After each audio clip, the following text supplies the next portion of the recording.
అందరికీ నమస్కారం. అందరూ ఎలా ఉన్నారు? అందరూ బాగున్నారని అనుకుంటున్నాను.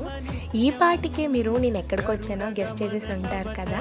ఎస్, మీరు గెస్ట్ చేసింది కరెక్టే. నేను మన పెద్ద తిరుపతికి అయితే వచ్చేసాను. నాకైతే వెంకటేశ్వర స్వామి అంటే చాలా ఇష్టం అనమాట. అందుకే ఆయన దర్శనం కోసం తిరుపతి అయితే నేను వచ్చేసాను. మన తిరుమల తిరుపతి గురించి తెలియని వారు ఎవ్వరూ ఉండరు కాబట్టి దాని గురించి నేను ప్రత్యేకంగా చెప్పాల్సిన అవసరం లేదు. నాకైతే ఈ జర్నీలో ఎక్కడా బోర్ కొట్టలేదు. ఎందుకంటే ఆ పచ్చదనాన్ని ఆస్వాదిస్తూ మరియు వెంకటేశ్వర స్వామిని ఎప్పుడెప్పుడు చూస్తానన్న ఆతృతతోటి అలా ఉన్నాను. అంత ఎండ కొడుతున్నా చల్లగా గాలి వీచితే ఎంత ప్రశాంతంగా అనిపించిందో.